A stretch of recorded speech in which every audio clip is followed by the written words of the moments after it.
Hey guys, welcome back. In this video I'm going to show you one ClickUp workflow example. So let's begin. First, if you are new to ClickUp, just visit their website. You can sign up using an email address, and their website is app.clickup.com. They offer free trial forever, which is the one that I'm using, and you can also upgrade to other version depending on your business needs. So first, I will go ahead and show you how to create a space. Let us go to this part right here. This is like the default space that they have, so it will show you everything. And then for the spaces, for you to create one, just go ahead and click on New Space. And for example, this is gonna be our space for our orders. You can actually see that there are templates right here that you can use. So ClickUp actually provides a lot of templates. I have here a total of 1,590 templates that you can use. Really depends on you.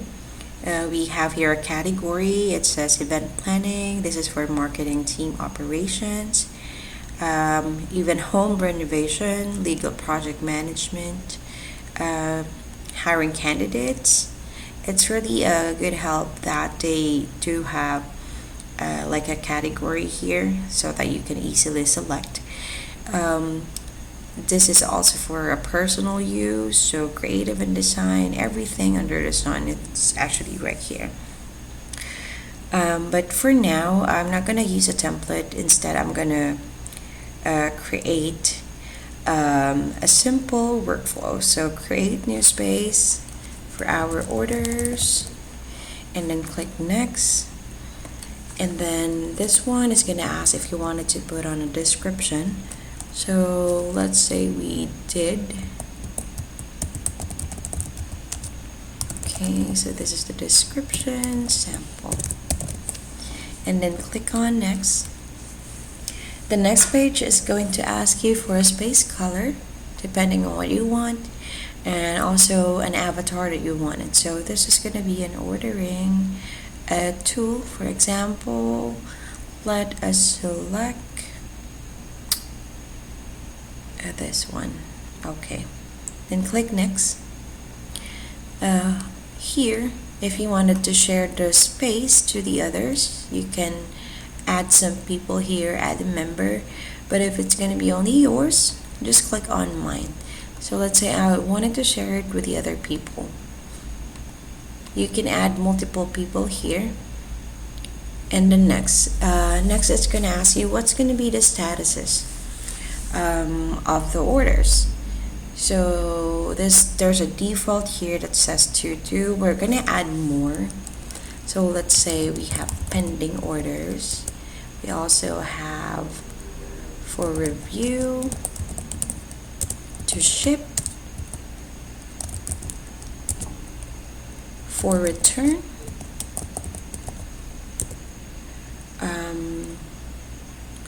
duplicate, and you can add multiple here. It's really up to you. So let's say you wanted to add some colors for your statuses, so you can just play with it and change the way you wanted it to show up. Okay, and this is the close status. It says here complete, but this time we can actually change it to process. And then once you're done, you can click on next. And here you can select the click apps that you need for your space.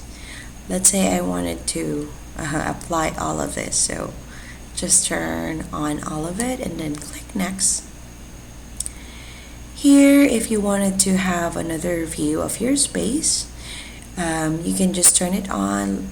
Since this is going to be orders, I think we're going to need a calendar view, also the timeline view, and I think that should be good.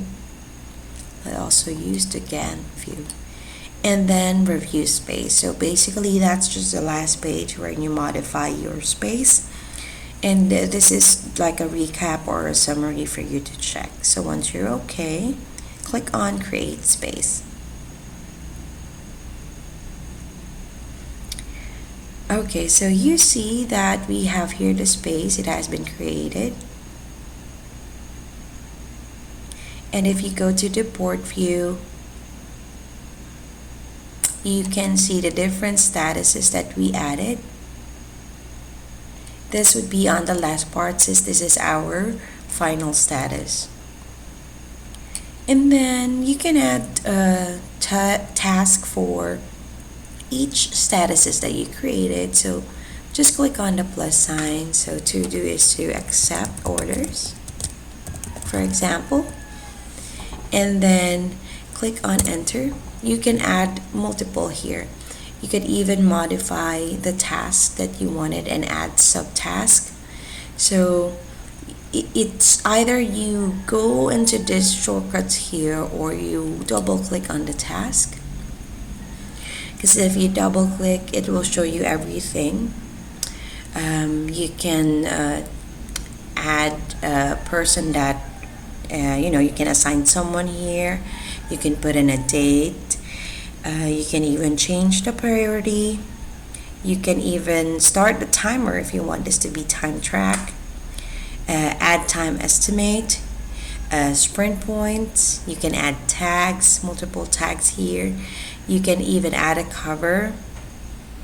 So let's say I wanted to do a cover here.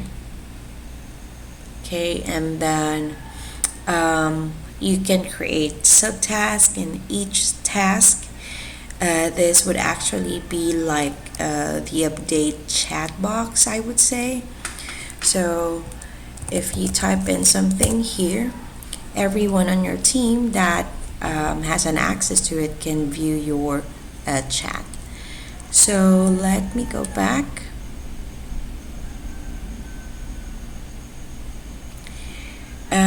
So basically you can also drag it here if you wanted to change the status of this one, or if you have done something that changes its status. You can even filter the view the way you want it. You can select a filter here to top priority, depends on if it's going to be the due date or the tags, so you can have an easier view. So this is just a basic ClickUp workflow example, but there's actually a lot, especially if you use some templates. So if you found this video helpful, simply leave a like below and subscribe, because it helps you reach more people. See you soon!